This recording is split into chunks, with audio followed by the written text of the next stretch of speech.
We've got Grandpa out of bed early this morning. Morning, Tom. How are you? Good morning. Good morning. I'm freezing. Are you? You're freezing. Winter's coming. He's got his Cleveland Indians stuff on. Yeah, today. he says it's not an allegiance. It's just a shirt. Yeah. No, okay. Much like your, what was that other stuff you were into, your metal militia stuff? I don't know what that is. Somebody gave it to me. I think it's a band. I think it's a band. Is that like CCR? Maybe. Yeah. We'll go with that. So, Tom, what's your thoughts so far this year? Off to a 5-1 start, won 4 in a row. We're getting better every time out. Our systems are getting better. I think it's going to be a really tough season. I don't think a lot of people realize how tough the league is going to be. Yeah.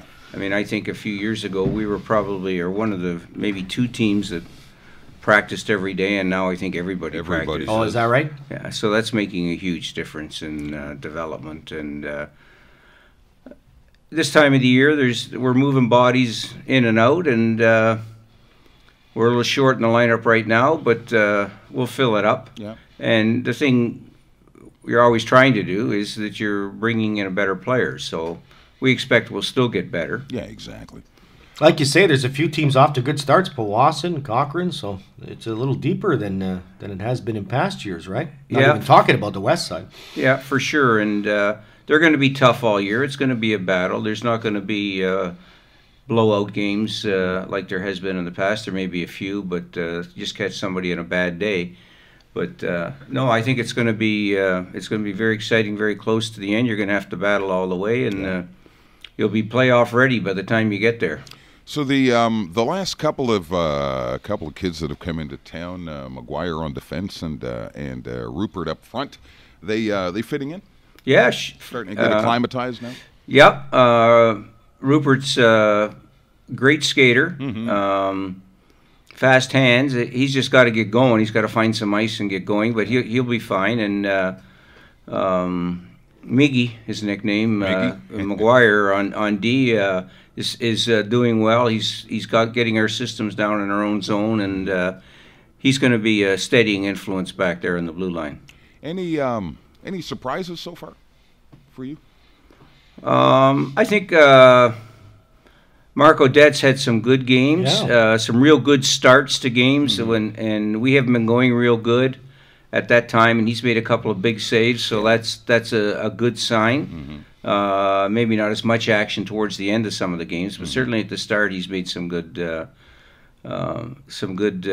saves that we needed at that moment. Exactly. And our Arsenault, just amazing hands. He's got to shoot the puck a little bit more, in my opinion, and once he gets one on the board, I think you're going to see him really light it up. Well, there's a bunch of folks that are watching this kid. We all look at him the same way. Like, he's rang about 8 of them off the goalpost or crossbar. Yeah, right. Yeah. And when the first one goes in, look out, he's liable to get 6 he in does the get next his 2 or chances, 3 games. for sure. Yeah, he's a great offensive player, nice kid. He's going to light it up. And I thought Storts and Wolf looked good together when I saw them together. They looked a little bit. Yeah, that's a good solid number 1 line for sure. Yeah. Yeah. So what are your duties, Tom, with the team on a day-to-day basis? Do you work with the defense? Do you work with the forwards? Are you working on? Well, at practice, primarily work with the defense, but I do other stuff as well. I run the study hall. I look at after all the promotion of the kids to the colleges and stuff. And so it must be tough with the defense. You're changing guys. You've changed quite a few guys. Yeah, right? Last week I had 8. This week I got 5. So, and the hard part is you have some kids that are really great kids, and they're just not what you want at this time. Yeah. And so you have to move them on. And the good thing for Mark works really hard on finding them a place to play. It's not like they're just right. Sorry, it's not going to work here, and goodbye. So and he spends a lot of time doing that, and it can be difficult to do to get kids placed. But we've always done it in our program, and I'm sure it'll continue. Now, the last transaction involving the club was centered around Alexei Rive, who has been transferred to Powassan. Correct. And I guess Alexi was just looking for more ice time, basically, right? Yeah, that's for sure. Alexi's a very bright kid. He saw the writing on the wall that he was moving down the depth chart and maybe watching some games in the stands. And great teammate and great kid. And he asked if he could we could look for somewhere we could get more ice time, and we're able to hook up with Powassan there and wish him the best when he gets there. Wish him the best for sure, because he is a great kid.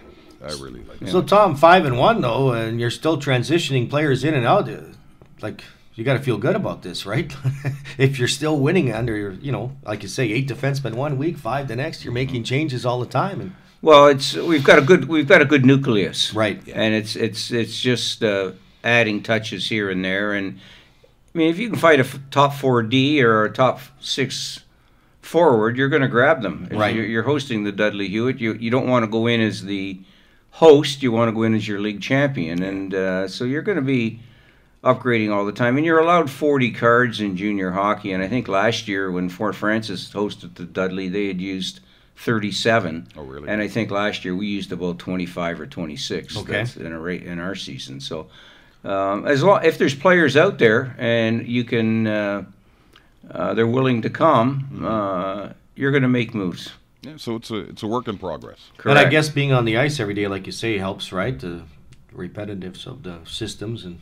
Yeah. It's always when you get a new kid come in, it's always takes them a couple of days to get acclimatized to the intensity first of all, and then they make mistakes in systems and that. But if they'll pick it up with time, they'll pick it up. As you look at the league, Tom, is it stronger than it ever has? You think? I know you said some teams. There's going to be some good teams, but overall, do you think it's as stronger even than it has been the last few years with more teams in it now? Even? Yeah, I think so. We haven't seen all the teams, Right, but.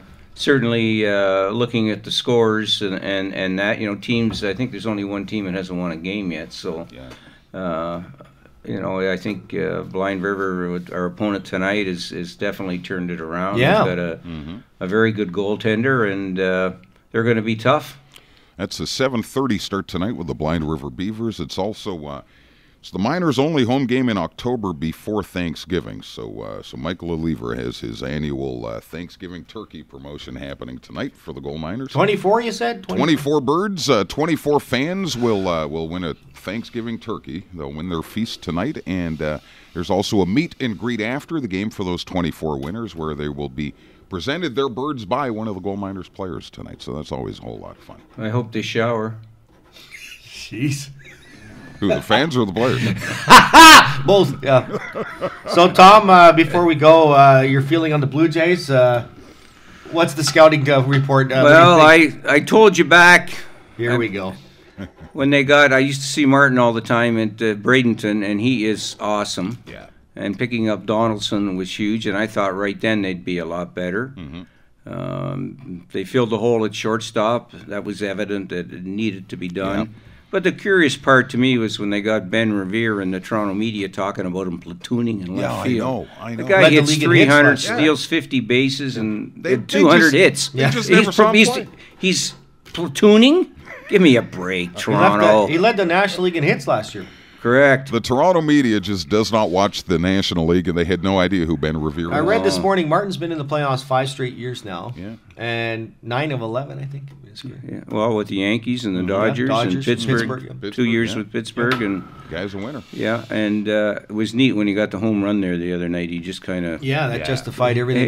It was a professional trot. Yeah, exactly. It's a good way to put it. And my son Kyle and I had gone to the first game against the Yankees when Price pitched, and I think the final score was 4-2, and the place is nuts. It's electric, eh? The dome was open, and it was loud and loud and loud, and I can imagine what it was like that day when Martin hit the walk-off in the last home game. I mean, it was just crazy. They're into it, boy. Yes. They're into it. I hope the Leafs can generate some excitement. Well, Leaf who now? We'll settle for the Raptors as our winter team.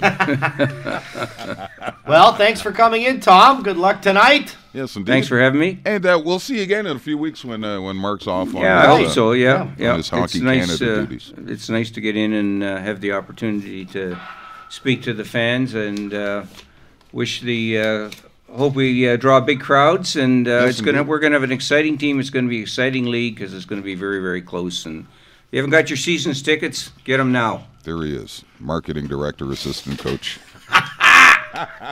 Tom Sinclair joining us in studio this morning. Always good to have Tom in. 7:46, 7:30 tonight, by the way. Blind River Beavers and the Miners at the Complex.